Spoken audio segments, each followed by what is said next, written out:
Good afternoon student. पिछली class में हमने प्लांट टैक्सोनॉमी में टैक्सोनॉमी की कुछ फंडामेंटल, कुछ आधारभूत जानकारियों के बारे में जाना था और अब हम उससे आगे बढ़ेंगे। उसी में हम थोड़ा सा और भी वर्गीकरण से संबंधित जो कंसेप्ट है उसको हम क्लियर करेंगे।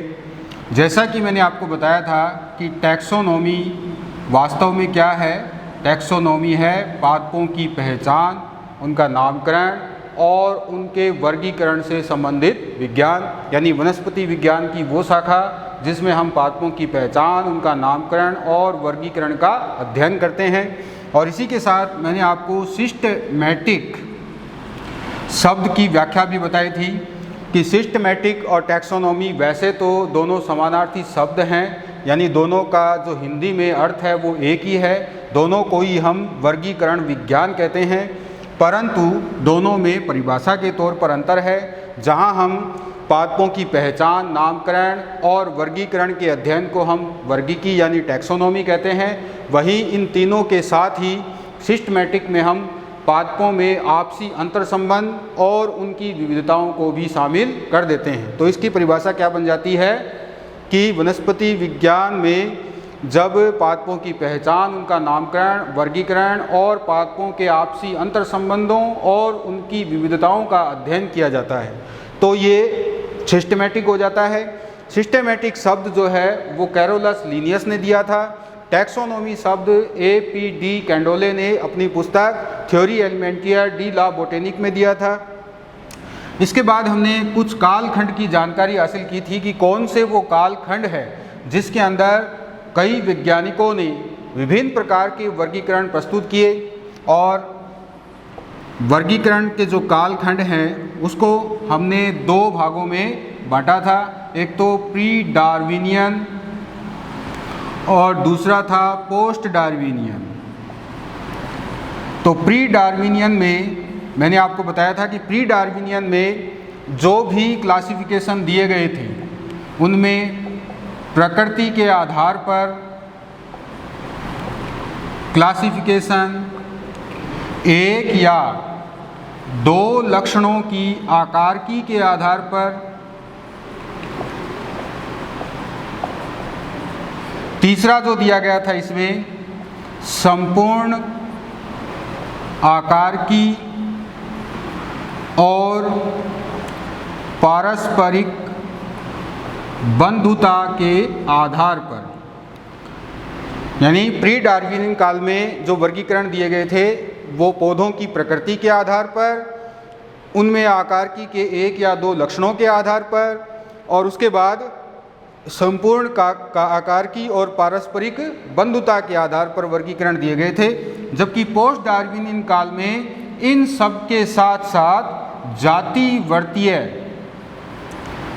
वर्गीकरण भी किया जाने लगा, यानी कि आधुनिक समय में जो वर्गीकरण दिया जाता है वो प्रकृति, लक्षणों, आकारकी और पारस्परिक बंधुता और जाति वर्तीय वर्गीकरण, ये सारे इसमें जो पोस्ट डार्विनियन काल है, बाद का जो काल है, उसमें शामिल किए गए हैं। तो प्री डार्विनियन काल में जैसे थियोफ्रेस्टस ने पौधों को उनकी प्रकृति के आधार पर चार वर्गों में डिवाइड किया था।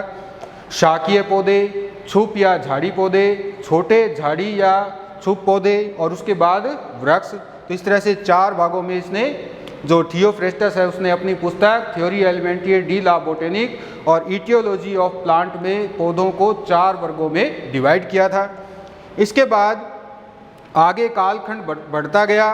बीच में एक ऐसा पीरियड आया, तीसरी शताब्दी से लेकर के 15वीं शताब्दी के बीच का जो काल था उसको डार्क एज या मिडिल एज भी कहते हैं। उस दौरान वर्गीकरण के क्षेत्र में कोई खास प्रगति हो नहीं पाई और उसके बाद जो 15वीं शताब्दी के बाद 16वीं शताब्दी में कुछ और महत्वपूर्ण वर्गीकरण दिए गए थे और 16वीं शताब्दी के वर्गीकरणों को हम क्या कहते हैं, विकसित वर्गीकी के अंतर्गत रखते हैं।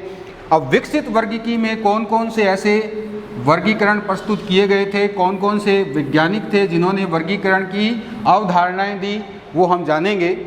विकसित वर्गीकी में इसमें पहला नाम आता है एंड्रिया सिसलपिना का। एंड्रिया सिसलपिना ये एक ऐसा वैज्ञानिक था जिसने लगभग 5000 पौधों का वर्गीकरण प्रस्तुत किया था। इन्होंने एक पुस्तक लिखी थी जिसका नाम है दी प्लांटीज। इस पुस्तक में इन्होंने पादपों को उनकी प्रकृति के आधार पर वर्गीकृत किया था। एंड्रिया सिसलपिना, अब इसके नाम के आधार पर ही एक वंश भी बनाया गया है जिसका नाम है सिसलपिनिया। सिसलपिनिया ये एक वंश है जो सिसलपिनोइडी कुल से संबंधित है। तो एंड्रिया सिसलपिनिया के बाद इसी क्रम में इसने लगभग 1583 में ये ग्रंथ लिखा था डी प्लांटीज, और इसके बाद नाम जो मुख्य है वो है जीन बॉहिन का। जीन बॉहिन इसने भी एक पुस्तक लिखी थी हिस्टोरिया प्लांटेरम यूनिवर्सैलिस, ये इसकी पुस्तक का नाम था, जिसका प्रकाशन 16वीं शताब्दी में ही हुआ था। और इस पुस्तक में जीन बॉहिन ने 5000 पौधों का वर्गीकरण इसने भी प्रस्तुत किया था। इसके बाद आता है गैस्पर्ड बॉहिन का नाम। इसके बाद गैस्पर्ड बॉहिन, जीन बॉहिन और गैस्पर्ड बॉहिन दोनों ब्रदर थे, रियल ब्रदर थे। गैस्पर्ड कैस्पर बॉहिन इसका पूरा नाम है, और इसने भी 6000 पौधों का वर्गीकरण प्रस्तुत किया था। और इसने एक पुस्तक लिखी थी जिसका नाम है द पिनेक्स। इसने 1623 में इस पुस्तक का पब्लिकेशन किया था। अब देखिए, गैस्पर्ड बॉहिन के बारे में एक रोचक तथ्य है, वो आपको याद भी रखना है। कई बार वाइवा में पूछ लिया जाता है, प्रश्नों को घुमा घुमा कर भी वाइवा में पूछ लिया जाता है। जैसे कि गैस्पर्ड जो बॉहिन है उससे संबंधित क्या है, हम टैक्सोनॉमी में पढ़ते हैं बायोनोमेनक्लेचर, यानी द्विनाम पद्धति। तो आपको ये पता होना चाहिए कि द्विनाम पद्धति के बारे में सबसे पहले गैस्पर्ड कैस्पर बॉहिन ने अपनी पुस्तक द पिनेक्स में सबसे पहले द्विनाम पद्धति के बारे में बताया था।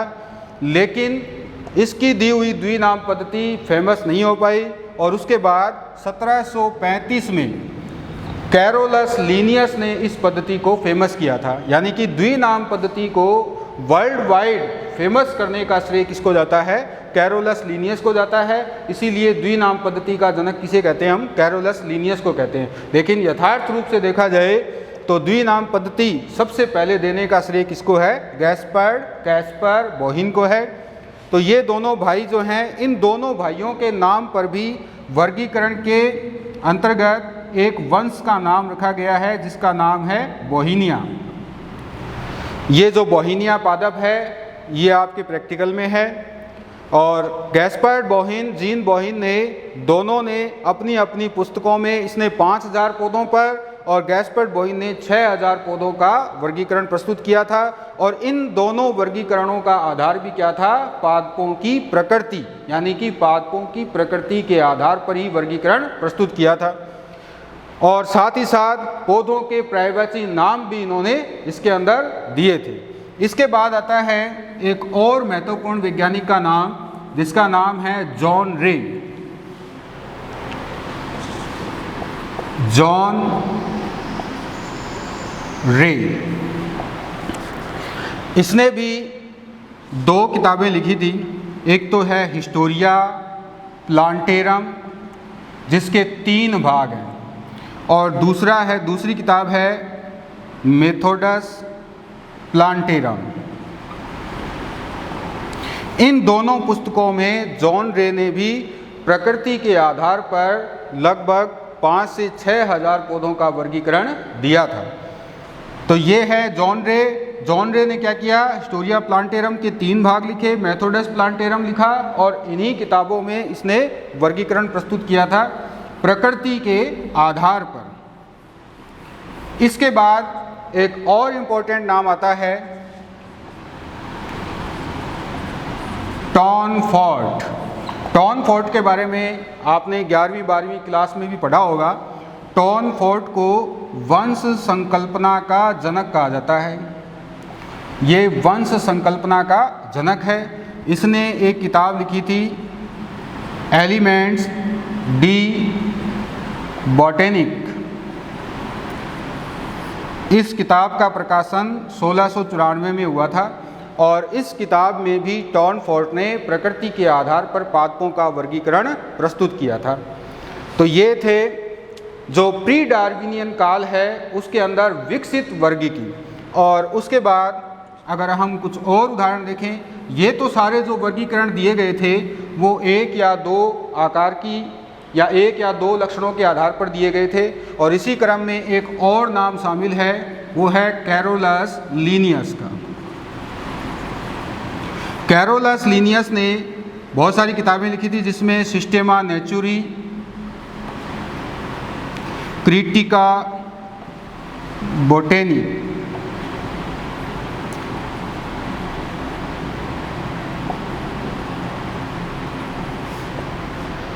इन दोनों किताबों में कैरोलस लीनियस ने जो वर्गीकरण दिया था वो भी एक या दो आकार की लक्षणों के आधार पर ही था। और एक या दो आकार की लक्षणों में कैरोलस लीनियस ने कौन से लक्षण शामिल किए थे?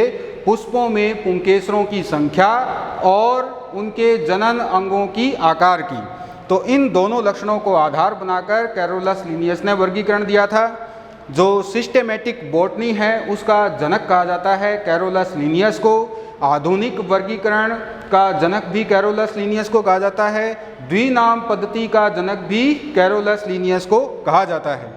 तो कैरोलस लीनियस का वर्गीकरण चूंकि कैसा था, एक या दो आकार की लक्षणों के आधार पर था, तो इसके जो वर्गीकरण है, इसका जो वर्गीकरण है उसको कृत्रिम वर्गीकरण भी कहते हैं। आर्टिफिशियल वर्गीकरण कैरोलस लीनियस द्वारा दिया गया था। इसके बाद कैरोलस लीनियस के बाद का जो काल है, क्योंकि कैरोलस लीनियस 1735 से 1750 के बीच एक्टिव था, और उसके बाद का जो काल है जिसमें 18वीं और 19वीं शताब्दी आती है, उस काल खंड में पौधों की संपूर्ण आकारकी के आधार पर भी वर्गीकरण दिए गए थे। यानी कि एक या दो लक्षणों को आधार नहीं बनाया गया, आकारकी में संपूर्ण लक्षणों को आधार बनाया गया। पारस्परिक बंधुता को आधार बनाया गया। पारस्परिक बंधुता का मतलब क्या होता है? पारस्परिक बंधुता का पता कब चलता है? पारस्परिक बंधुता का पता चलता है गुणसूत्रों की संरचना और